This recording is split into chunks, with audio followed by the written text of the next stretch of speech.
All right, you guys, check 1, 2. What is going on? Captain Cody Davis here for the first ever episode of the Tight Splice Charters podcast. We are finally doing it, or at least attempting to give it a go. So I put some feelers and hinted at doing a podcast on my channel a couple of months ago. And the amount of you that reached out to me either on social media or came up to me on the water or even at the boat ramp asking when this was going to be available, when this was going to launch, was kind of crazy to me that many people were interested in me doing one. But, it was awesome to me because I mentioned I am a podcast junkie as far as listening to them. That's pretty much all I listen to anymore, both fishing and on-fishing related. And I just thought it'd be something fun to do, a cool thing for the channel just to launch one. And, when I got nothing but positive feedback about doing it, I kind of jumped on it, did a little bit of research on what I needed to do one properly, and just kind of kept as simple as I can, like I like to do with my fishing.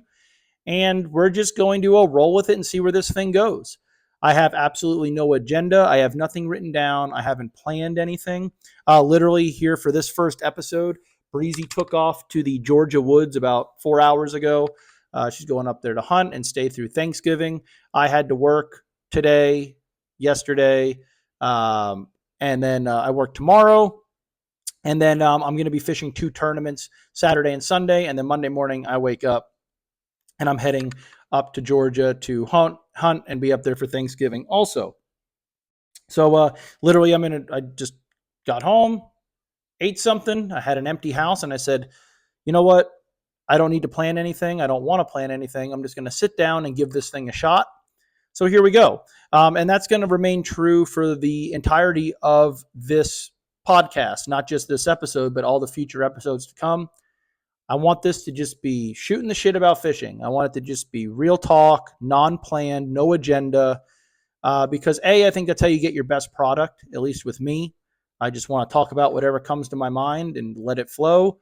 And also, I don't think there's enough media out there, both in the fishing industry and not, that is out there for that anymore. Everyone has an agenda. Everyone has a place they're trying to get to or talk about. Everyone is trying to plug something. No one's just shooting the shit, talking about fishing. And that's what I want this podcast to be. And that's what it's going to be because it's mine and I can do what I want, which is cool. So we're just going to be, like I said, talk about bass fishing. I don't know where this is going to go.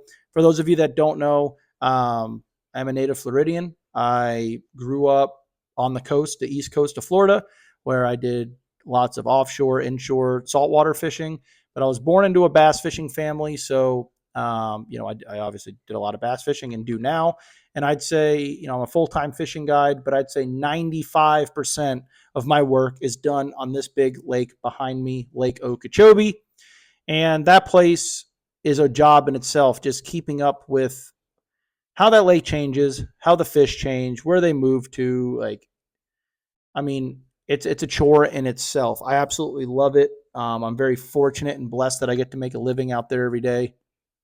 But it's hard work, especially on a day like today, which we'll kind of get into. Like I said, I have nothing planned, but we are going to be fishing, or I am going to be fishing in the Roland Martin Marine Series tournament this weekend. A lot of you listening to this will probably be competing in that event as well. And what makes this weekend different from the rest is we actually had one of these tournaments scheduled for a month and a half ago, but the date fell on literally like 2 days after Hurricane Ian made its way through the west coast of Florida. The Roland Martin Marine staff made a very good decision to postpone the event because a lot of the people that would be taking part of the event had a rough go of it through the hurricane. That hurricane demolished and just destroyed a lot of people's homes, property. So they just postponed the event.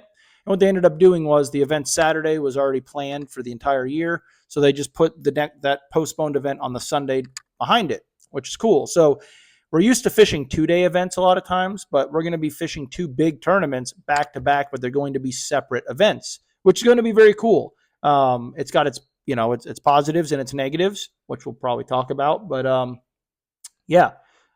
it's going to be interesting. So we'll kind of get into what, like, I guess what, what I think is going to happen with the lake and how the lake's fishing and what's going on. Because as long as I can remember, I've never seen the lake in the state it's in right now for a couple of reasons, and I'll kind of describe what I'm talking about. So we'll go back to Hurricane Ian. When Hurricane Ian came through, I guess it was the end of September, early October. I think it was like October 1st, right? The lake was at just above 13 foot, which when you're looking at the average of the lake, it's probably on the lower end. And but Hurricane Ian was no joke, right? And I was obviously very concerned with what it was going to do to all the people in its path, what it was going to do to our home, and what was going to happen. But I was also concerned as to what it was going to do to Lake Okeechobee, because at the end of the day, that's where I make a living. I was very concerned about it. Obviously, once we found out that all of our friends and loved ones were okay over on the West Coast, we were fine. A couple days after, it was time for me to go out and assess Lake Okeechobee. So I did, and I was very surprised. The lake almost sustained absolutely no damage at all, none. Besides, like, the northwest side of Kings Bar, a little bit in the pass, and North Grassy is what took the brunt of it. But other than that, the lake looked fine. And I think 95% of that reason was because we had a low lake, right? So following the storm, post-storm though, Hurricane Ian dumped like feet of rain on our state. Most of it was north of us, but as I stated in my last video, all the water to the north, all the rain to the north of us ends up in our lake eventually. It drains south. So what happened after the storm was the lake started rising at a record level. I mean, it was just coming up. And it still is coming up. I think they kind of slowed it down now, but it's at almost 16 and a half foot, which is crazy high, for Lake Okeechobee. And you might be thinking, if those of you that are unfamiliar with the lake, so it rose 3.5 feet. Our lakes do that in a night. Our lake doesn't typically. So it's a very big monkey wrench thrown into the system.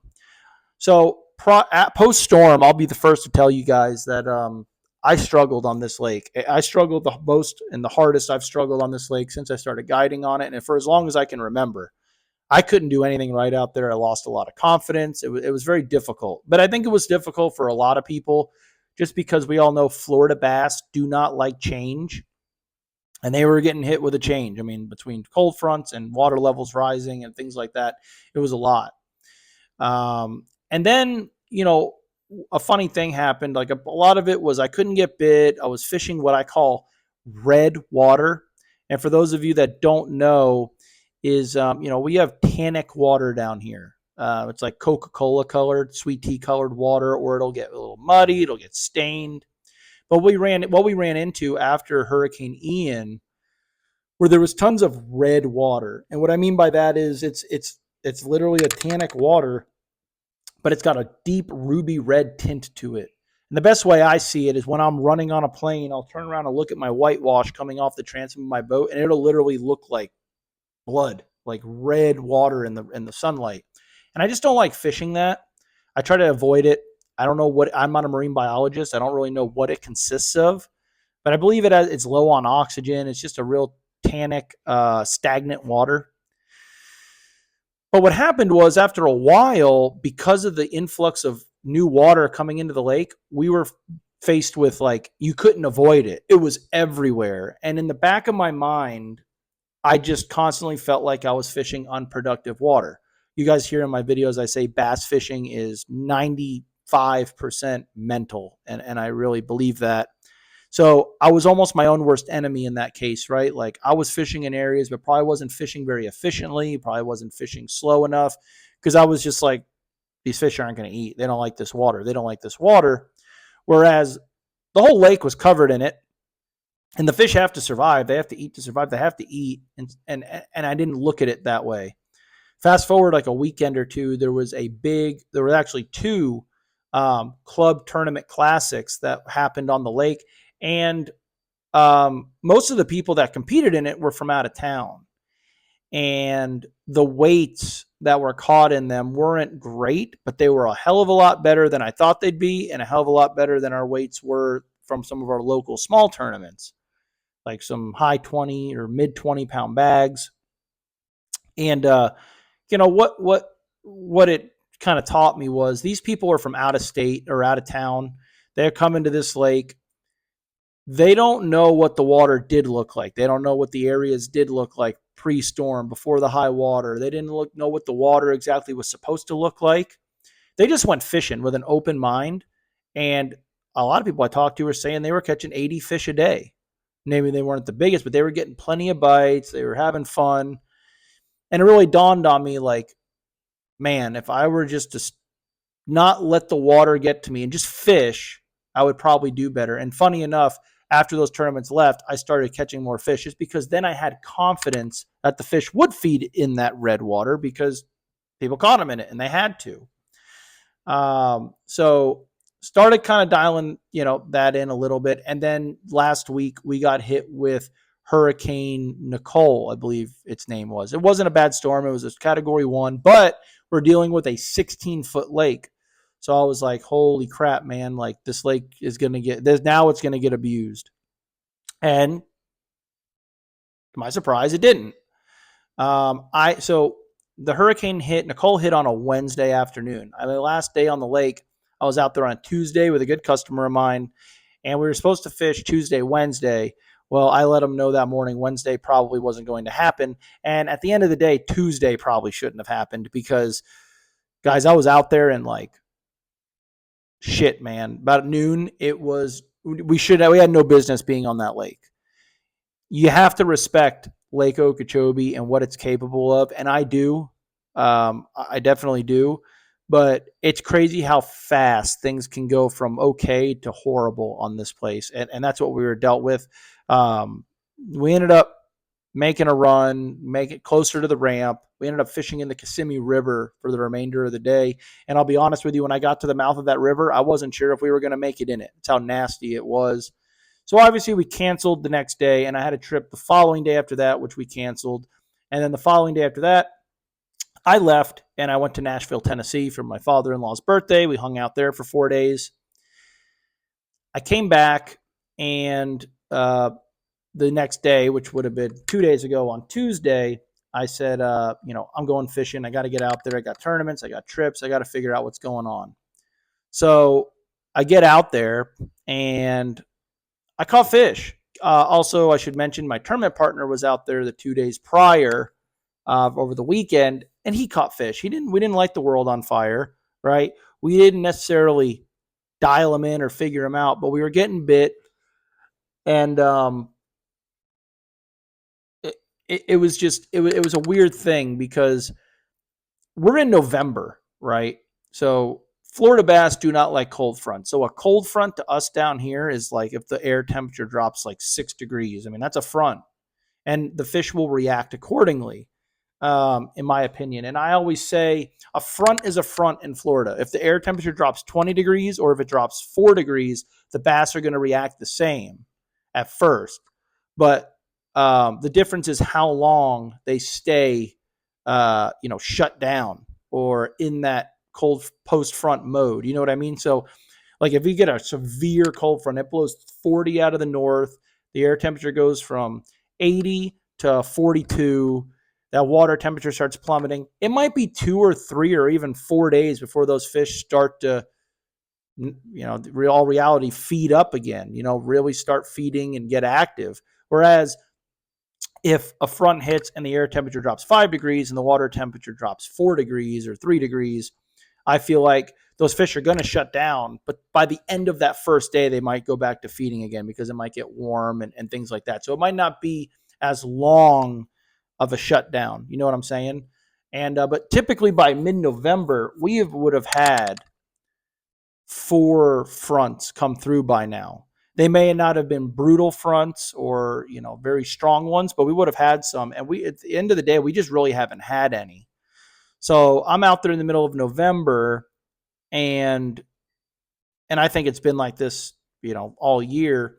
These fish are still in their summertime patterns. Even with the high water, everyone wants to be quote in the back because we have fish that'll a lot of times start spawning this time of year.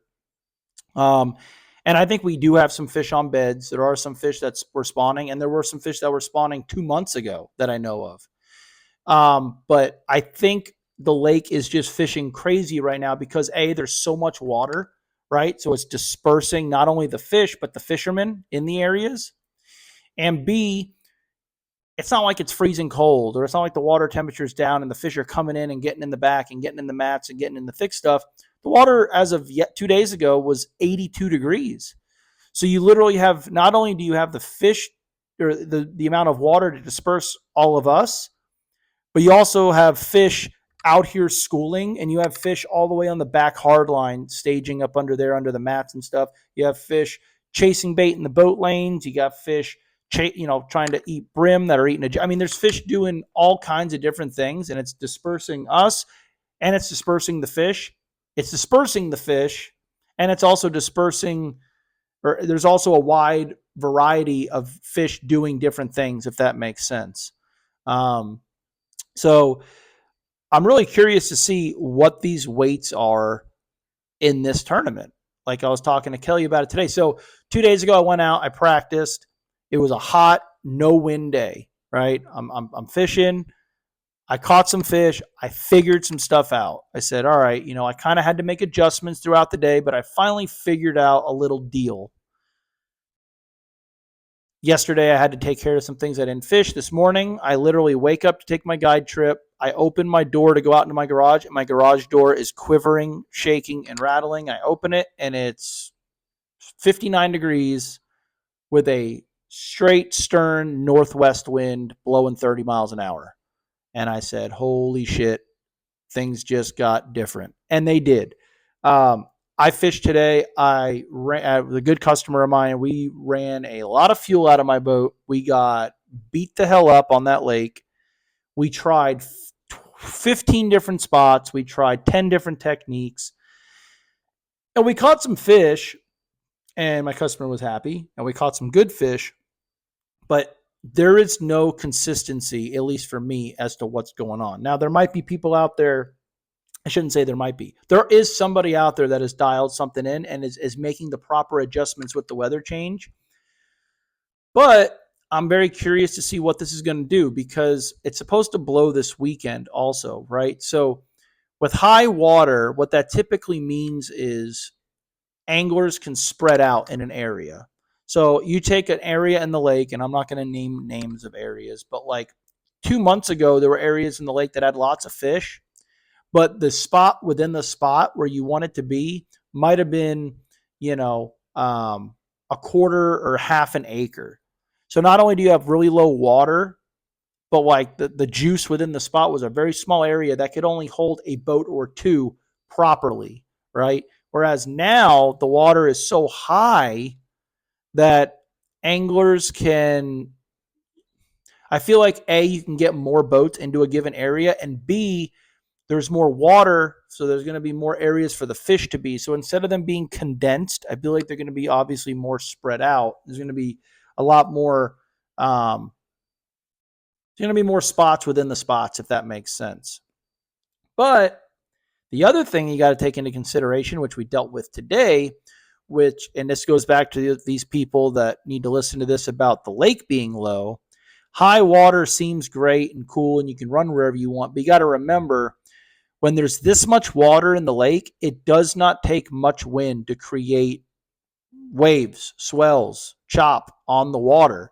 So whereas with a 14-foot lake, if it's blowing 30 out of the northeast, if you get in the back, I don't care if you're in Westwall, I don't care if you're on the Shoal, I don't care if you're at Horse, Widens, or Tin House. If you get in the back, it might be windy, to you, but you're fishing in calm, ripply water and clean water typically. With a 16-foot lake, literally I was as far in the back as I could get on the shoal today, and my boat was rolling with rollers coming in there, and I'm trying to flip mats, and the whole mat is just going up and down. That's not what you want. So that heavy wind paired with the high water on the lake, I don't know. Like I said, I ran a lot of spots today. I burned a lot of fuel, and I can straight up tell you guys, I didn't see anything or find anything that I felt confident in fishing for, fishing this event in or at. Now, I know I ran by some, and I know I ran by fish, and I know I fished around fish, but it is going to be. I think it's going to be interesting. I don't really know the way I was telling Kelly on the phone today was if someone comes in with 36 pounds and wins it, I won't be surprised. But if someone comes in with 12 pounds and wins it, I won't be surprised either. And I know that's really weird, but that's just how the lake's fishing right now. Now, the only thing is with this front, right? We got hit with a cool front. This is a legit front. It's blowing. I had to put my hoodie on, right? So that's a cold front in Florida. This is going to bring big females in. We've been catching a lot of fish, but finding a big bite has been very difficult. And I think this is what we needed because, like I said, it's summertime. It's been summertime until literally like today. So these fish, I feel like there was a lot of fish still on the outside, a lot of fish feeding on shad and just staging out there waiting to come in. But I'm assuming that this front is going to bring a lot of big females in. So we'll see. I'm very curious to see what the weights are going to be. I can't even throw out a guess as to what I think it's going to take to win each day because I don't know. The lake's changing so much, and I've just been I've never seen the lake shape up like this. Like I just said, the high waters, you hear it all the time where it's like, yeah, I'm on them if I can be in there alone. And a lot of the times you're not going to be alone on this lake, especially in an event like this. These guys are so good, your competition's going to find them 9 times out of 10. Whether if you think they did or not, they're going to find them. So you end up out there during the week catching them, getting bit, not seeing a boat, and you show up there tournament morning and there's 9 boats there. It's not because people are spot hawking. It's because these guys are all just that good. They find them too. And the deal with that is, a lot of times, obviously, you got the spot, but there's the juice. And you got boats trying to make passes through the juice as many times as possible to increase their odds of having the biggest bag. But you get a small area and you got boats sharing that water. A lot of times what will happen is like you might be on 30 pounds throughout the week, but then come tournament day, instead of you catching 5 6-pounders, you only catch 2, he catches 1, the boat behind you catches 1, and the fish get dispersed. I don't know if that's going to happen because, like I mentioned, there's going to be more room for the boats to spread out, but that also means I feel like there's more water, there's more opportunity for the fish. So I think the fish are going to disperse more. So I don't know. I could be totally wrong, but I haven't came across a spot yet over the past week that has like a spot within it, has the juice in the spot. You know what I mean? I feel like you got to kind of cover water, but you got to fish slow and fish efficiently at the same time. I'm sure someone's going to figure them out, but the high water, like, yes, like part of me is like, boat pressure. A lot of time, I feel like the lake's going to fish small. Like I was talking to Kelly about this. If it's going to blow and the water's this high,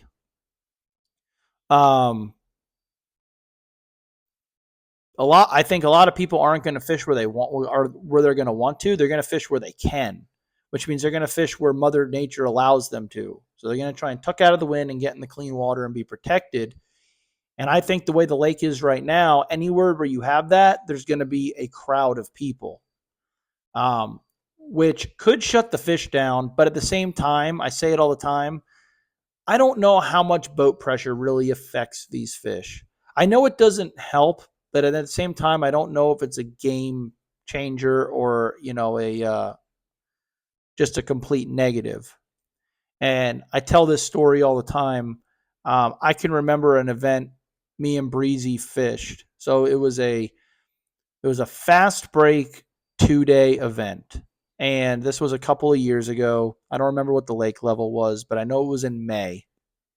And it was for 10 grand. The weekend before, we fished a team tournament. Breezy fished with my father-in-law, and I fished with someone. And Breezy and her dad ended up getting like 3rd place with like 20 pounds. And they didn't get to the area where they caught them till like 1:30. And she was like, we need to fish that tournament next week. And I think I found something. Her cousin Dylan had won that event with 27, and he was in there also. And I remember her saying, Dylan was in there too, but it was just like us 3 boats, and we caught them, this and that. So I said, all right, we'll fish that tournament. So we enter this tournament, and it's a 2-day event, and I want to say there were 53 boats in the tournament. I could be butchering that, but I think it was around there. I'll never forget. It's out of the north end. We ran to this spot, and it's not there anymore, as I can talk about it. It was in the monkey box on the north side. Most of you listening to this remember it. It was almost like a chute, 400 yards long by 150 yards wide. Eelgrass, some hydrilla, a hard line, and a bunch of scattered round reeds and some needle grass and things in there. Fish were spawning in there at the end of the day. And I remember we got in there, and there was, like I said, I think like 53 boats. And I remember there being over 40 boats in this one spot, stacked on top of each other. And I wasn't really paying attention to what everyone was doing. I was just like, holy shit, there's a lot of boats in here, and just focusing on catching fish. And I don't remember what the lake level was. I remember, though, that we were in like 1.5 to 2 feet of water, to the point where when you pulled down, the knuckles of your poles were out of the water. And the reason I'll bring that up is going to be it'll come up here in a minute. And I remember people were in there, and I remember Breezy caught 2 8-pounders on back-to-back casts, which gave us like 23 pounds or something, or 22. I don't remember. A decent bag. And we ended up leaving out of there about noon because we wanted to, even though there was a bunch of boats in there, from what I saw, we, we're the only ones, I think, like really dragging a worm slow or something. I forget why we left, but I think we wanted to kind of more or less save the fish for the next day. Caught 2 big ones on a worm, and the other 3 we weighed in were on a frog. We go to weigh in. We were in 23rd place with over 20 pounds. I remember that. And every boat above us was in that spot also. 36.5 was leading, and 35.5 was second. And I think there was like 3 other 30-pound bags under that, all in this one spot. And we were like, holy shit. Like, we didn't even come close to doing good. And it was crazy. So the next morning we take off, we run to the spot, and every boat in the event was in there. Every single boat. The leaders, everything. They were all in there. And it was the craziest thing, because now we're so far behind. I'm fishing, but I'm like, how? And I remember watching, and we laid down that particular morning way outside. We're making our way in, and there was 50 boats. And I kid you not, there were many of you listening to this that were in this pot of boats. Every boat had 2 people in it, and every one of them was throwing a Spro poppin' frog like this one. And I remember trolling in there, and all you saw, as far as you could see, was just sploosh, sploosh, sploosh, sploosh from all different directions, because there was just literally over 100 frogs in the water popping. And then I'm watching people, and I remember just every 30 seconds, these fish just destroying these frogs. And people were catching big ones. And I forget, we lost a couple big ones that day, and I don't remember what we caught. We didn't the second day, and it doesn't matter. But I remember watching not only everyone throw the same bait and getting bit by giants, but you got to remember, it's in 1.5 to 2 feet of water, and all these boats are bumper boated into this chute. And they're moving. So everyone's on the trolling around, running the fish over essentially. And everyone's still catching them. And I remember clearly watching, we were pulled down. And I remember there was a clump of 4 round reeds sticking up. And I remember watching Brandon Medlock troll, and literally, because he had nowhere to go, he had to go straight because there was a boat on his left and a boat on his right. I remember watching him troll through the round reeds, like with his troll, and kept going. And one of the boat on his left was Justin Morgan. A lot of you know him. He's a guide out here on Okeechobee, a very good one. And I remember him spinning his boat around and throwing his frog at those reeds. And I remember saying, like, Brandon just ran that over, and Justin caught a 6.5-pounder off of it. And I physically watched that. And Gary Milicevic ended up winning the event. He had 36.5 the first day, and I think 36 the second day. And Chris Sherling and Cale Stevens had like 35 both days. And Gary, it was crazy. And they were all in there. We were all in there. And the amount of giant fish that were caught out of there that day, those 2 days and the days to come, after being run over in shallow water. The water's getting stirred up from all the troll motors. There's people hooking big ones, fist fighting, yelling. Um, it was unreal. And those fish didn't care. They could care less. And what I tell people is our lake is fished 365 days a year by lots of people, right? Every day there's boats out there. There's trolling motors ripping through the pads. There's guys running through the eelgrass with their 250s. These fish are used to boats. And I think a lot of times, like, people mentally spin out with the boat pressure. But at the end of the day, I feel like a lot of times the boat pressure isn't as big as a factor as people make it out to be. I'm not saying it hurt.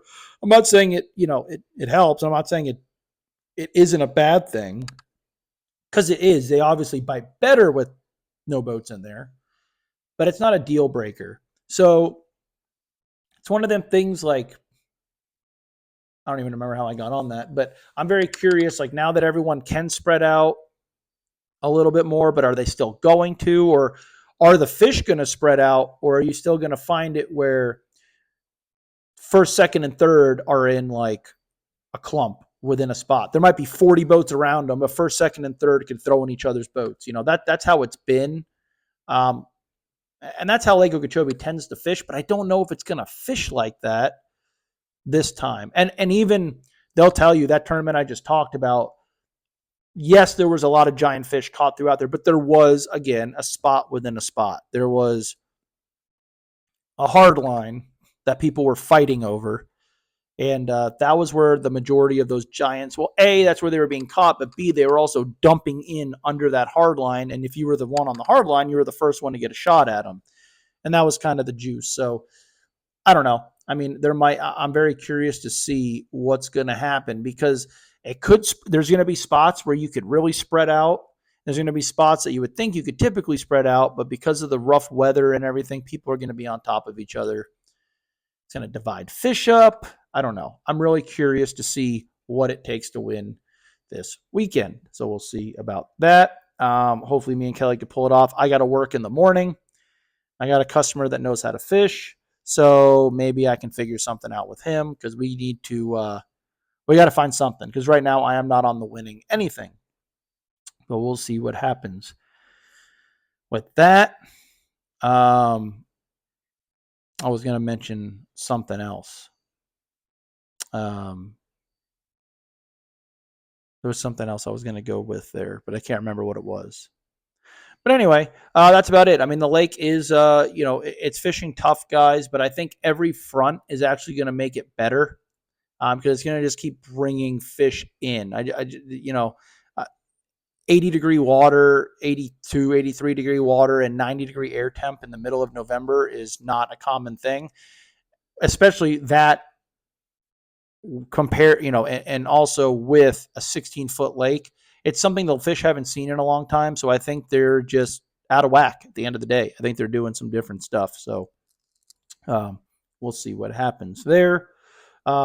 I need to start. What I need to do, obviously, the podcast is cool, but I'm hoping that me and Kelly catch some fish, because I'm obviously going to have the cameras rolling, and I need to put out some fish like actual fishing content. I feel like everything I've been putting out is just me talking to a camera, which is cool, and I'm glad you guys watch it. But for your sake and mine, I want to catch some fish and put it on camera, so and post some stuff. That last video I put out with me actually fishing, I believe, was that tournament me and Breezy won. And literally since that day, I have been struggling, I feel like. And it's funny. I got a lot of people that are probably watching this. So we won that tournament. It was an awesome day. I still think about it all the time. It was just my style of fishing. Me and her hadn't fished together in so long, and we got to fish together, and we won it, and it was great. It was fun. And when we were at weigh-in, I just remember people coming up to me like, so you got some flipping, you go south, you go north. And I told everyone, buckhead pole, back pole, one reed head around there. And they kind of look at me, and I'm like, yeah, just flipping a jig. She caught one on a worm. And the next person, so did you run way up north? Were you right here? I was at Buckhead Pole, right outside Buckhead Canal. Come out the canal, make a right. There's the pole. There's a reed head right there. Flipping a jig around that. She caught one on a worm. I would tell everybody that, and they'd kind of say, oh, okay, thanks. And then, I post the video, and the amount of people that were like, hey, man, you really caught them right where you told me you caught them. It was so funny to me. And if you can see the poll, you guys can see the poll in the video. And yeah, and people are like, well, so many people are like, why do you tell them? There's a couple of things going back to the mental side of bass fishing. Like, these fish move so much on this lake that the chances by the time that person gets to go check those fish, the chances of them still being there are very slim. Perfect example, that tournament was on a Saturday. The following Monday, I showed up there on a trip, and those fish were gone, gonzos, nothing going on there. And the other thing is, yes, I did not lie. I caught them at Buckhead Pole and one reed head. But again, going back to the spot within the spot, there was legitimately every fish we caught, besides the one Breezy caught throwing a speed worm over that brim bed. The other 4 were caught out of a 50-foot section in that reed head.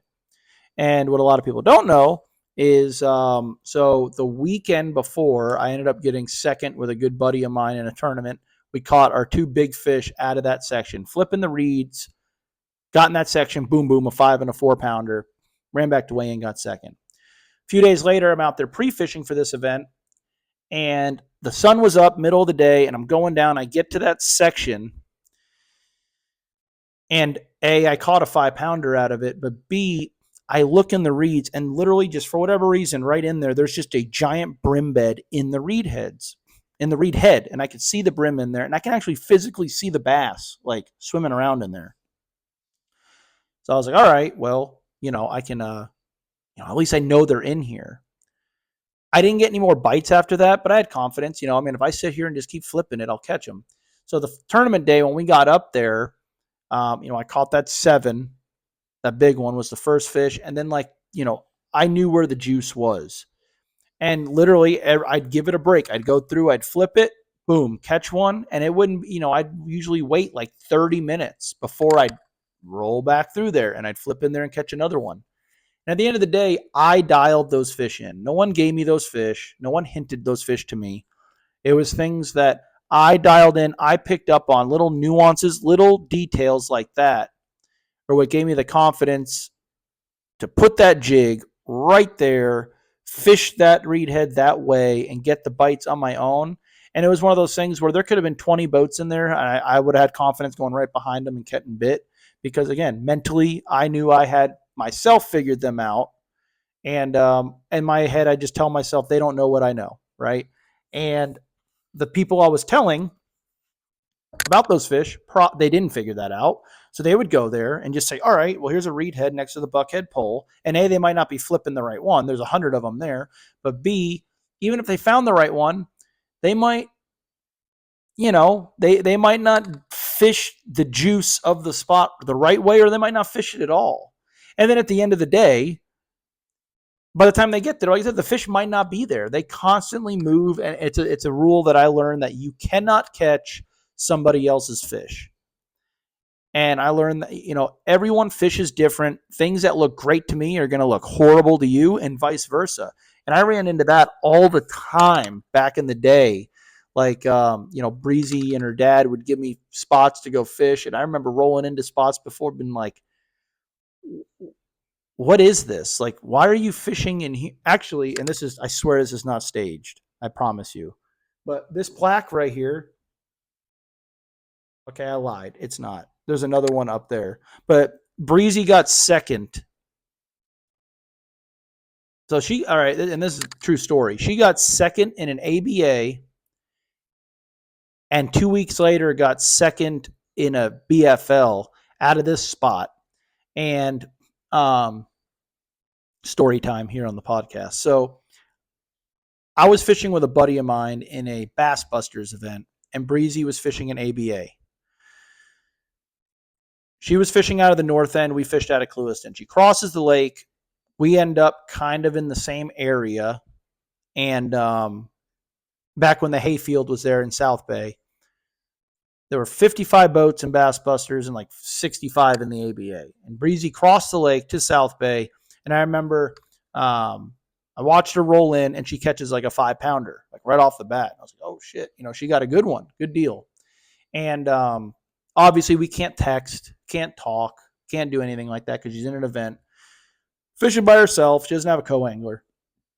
And I end up staying kind of more towards Long Point that day, and we had like 12 pounds. But she ended up fishing her way back towards Buzzards. And, end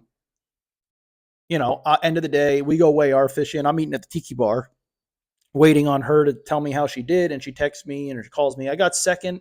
She might have got big fish too. I don't remember. But I said, oh, shit, what you have? And she had like 24 pounds or something. And I said, you stay south? She said, yeah, I got this little pocket, with shad in it I found. So the BFL's 2 weeks later. So the next weekend, I'm fishing the BFL. She's fishing the BFL. We go practice together. And she runs me to this pocket. And I'll never forget, like, I thought she was joking. I was like, you caught him right here. She goes, yeah, just right here in this pad clump. And she's rigging up. She caught him on a white swim jig. And this goes back to mentality and how everyone looks at the water differently.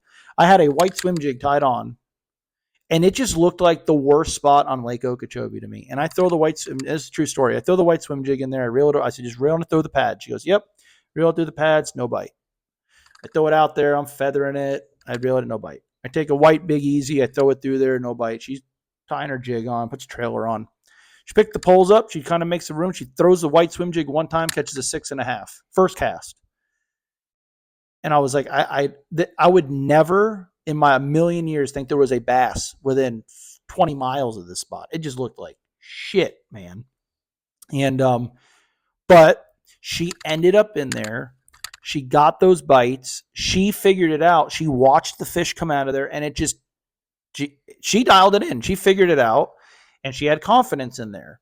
I, on the other hand, did not. Even though I saw her catch one, even though I know she caught that second in an ABA the weekend before out of this spot, to me, it wasn't appealing.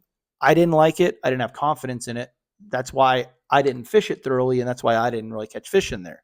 So we ended up getting out of that area because now she had confidence for the weekend where she wanted to be.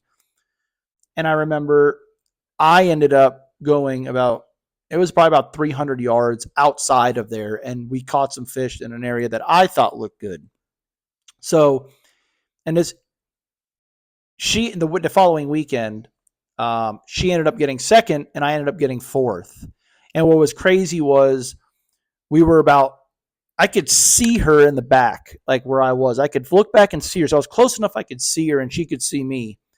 And we were fishing almost two totally different things. I was catching mine on a black and blue swim jig. She was catching hers on white. There was no bait where I was, whereas her fish were relating to shad. And it was two different things. And I remember it was almost like when I found what I wanted, she was like, I think your water's too clean. I don't like fishing it. Like, you think your water is too clean. I thought her water was not only too dirty, but it just didn't look good at all where she was catching them. And, but again, everyone looks at water different, right? I couldn't catch her fish. She didn't have confidence where I was. We fished. I got fourth. She got second. I remember she was in her Ranger. I was in my old Stratus at the time, and the lake was low. And we ended up getting, a lot of you know it, the old community hole trail. We ended up fishing towards each other. She said, I'm going to jump up on plane. And when I jump up, I'll jump up on her wake and we'll head to weigh in. Well, she jumps up. I bogged down. I couldn't get up. I'm panicking. I don't know how much weight I had, but I knew I had a good bag. I can't get up on plane. My co-angler's on the front deck, can't get up on plane. Everyone's stuck. Frank is stuck. There was all these people stuck in South Bay because the wind was howling out of the south, blowing the water out of there. And I never forget idling out, and I'm idling out, and my alarm's going off, and I just was so pissed off. I said, the hell, I don't even care. I don't even care. Let the motor blow up. Got a freaking bag, 20-pound fish, and and I'm not going to make it to weigh in. I'll never forget. I'm idling out towards the lake, and my co-angler's sitting on the bow with his head down. And I just happened to turn around, and my piss stream coming out of my motor was clear, not muddy. And I said, hold on. I hammered down. We got on plane somehow, just came across like a hole. And I had left with enough time to where I could run the rim ditch back because it was bumpy. No time. I just cut across that lake, straight across the tip of Rita, and I remember rolling into the check boat, and the guy was laughing, nodding his head no at me, like, and he went like this, like, you just made it. And I ended up getting fourth place, which was, in a BFL was a big deal to me at the time and still is. I haven't done that well in an event like that and I don't know how long. So it was crazy, but that just goes back to like, you can't catch someone else's fish. You got to find what appeals to you, what looks good to you. Don't get caught up in dock talk. And that's something Big Kelly, my partner, has taught me. Like, don't listen to that shit. Don't listen to what they're telling you. Like the worst thing you could do is be like, man, I've flipped a jig for 5 hours today. I flipped a jig in some of the best looking jig stuff I've seen, brim, good water. They won't eat that damn thing. And you might have a guy being like, oh, I caught 33 fish today on a jig with 2 over 7. That'll mentally mess you up because you're like, okay, they are eating the jig. Well, like Kelly told me, they didn't eat the jig for you. You went out there, you gave it an honest try. You can figure it out. Don't go try to figure out his fish. You need to figure out your own. And that's the God's honest truth. So that's your little tip and your little story time there. So I don't, So getting back to it, I don't know. Hopefully I figure out something tomorrow. I'm probably, by the time you guys are watching this, I'm probably out on the lake right now fishing while this is being uploaded. And I don't know. We'll see. So hopefully, like I said, the tournament's going to happen 2 days.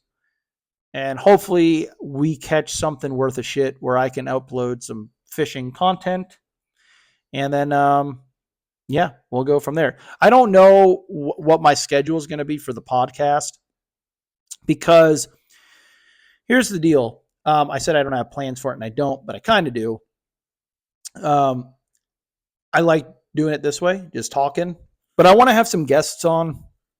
And depending on what tournaments we have, right? Like I may have people staying at my house that are fishing events from out of town or what have you. And that'd be a cool, those would be cool guests to have on the podcast. So there might be, if I say I'm going to upload a podcast, well, I guess I could still do it because I can hold one. I'd say I might do like one every 2 weeks. You guys let me know. How often do you want me to have them? I mean, I don't know. I don't really have a schedule, but do you want me to do something here's the deal. I feel like if I do it like once a week, maybe it'll be very repetitive. Whereas if I wait every 2 weeks, maybe things will change on the lake, or maybe there'll be new topics that pop up. Like there might be things that happen in the industry we could talk about or whatever. So I'm probably going to wait 2 weeks and just try to start uploading a podcast every 2 weeks. Like I said, obviously it'll probably be a lot of times based around the Okeechobee, but it'll just be a lot of storytelling. I'm sure a big reason people wanted me to do a podcast is because I have a lot of you that have booked trips with me. I'm a storyteller, right? We don't always have great fishing conditions or fishing days. So I try to keep it interesting and we'll just get shooting the shit and I'll bring up stories and things I've seen and things that have happened on Lake Okeechobee or just in my fishing career, just out on the water. And people are like, have you ever, you need to publish these or post these somewhere. Or have a show where you talk about some of this stuff because it's either A, really funny or B, extremely crazy and cool. So I don't know. Like I said, I really don't have plans for this or where it'll go or how it'll go, but hopefully you guys stay tuned and follow along with it because it's going to be, like I said, an evolving thing where it's hopefully going to get better each and every episode. That's the plan. So as far as guests, I think my first guest on the show will have to be my wife, will have to be Breezy.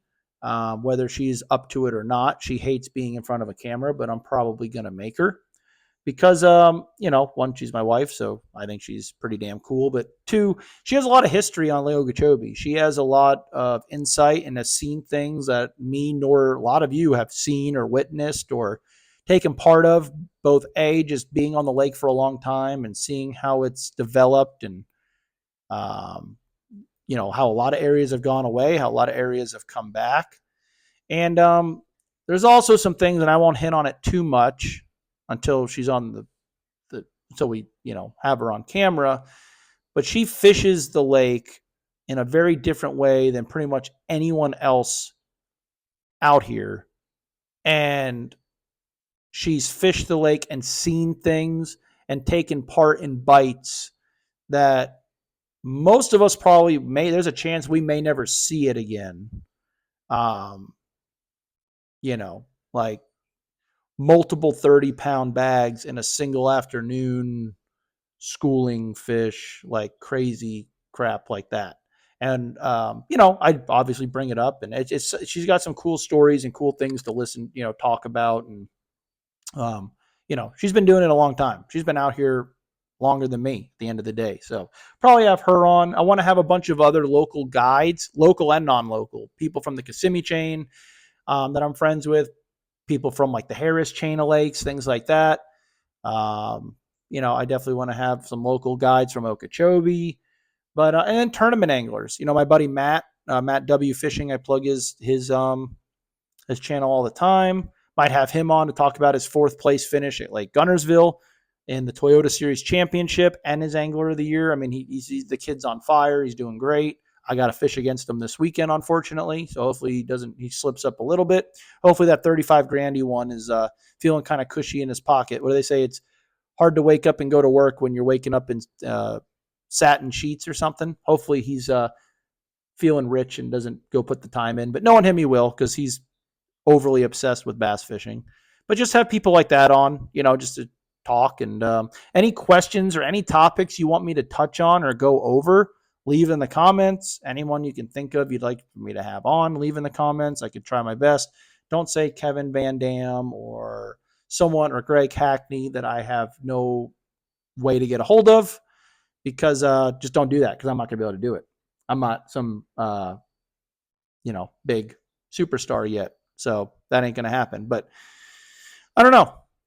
That's about all I got. I hope this thing came out okay. I don't know if I'm really going to like it that much, but I'm going to post it and just see what you guys think. So leave your honest opinion and just bear with me, because hopefully it improves every single episode. But I'm going to go to bed, because I got to be up early to go be out on that rough-ass windy lake tomorrow. And wish me luck that I find something. Like I said, leave honest opinions about the podcast, what you want me to go over, guests, questions, leave all that below. And hopefully the next video you see following this one will be me and Kelly weighing in 33 pounds Saturday and Sunday. We win both, and we win like 15 grand. And, I can go eat at fancy restaurants and buy whatever I want Christmas shopping for the next couple of weeks. So hopefully that's in the cards for us. So I appreciate you guys watching. Appreciate you sitting with me for this thing. And hopefully there's more to come, and hopefully they just get better from here. So tight lines. And, if you see me at the weigh-ins or anything this weekend, come up and say what's up, and I'll see you guys on the next one.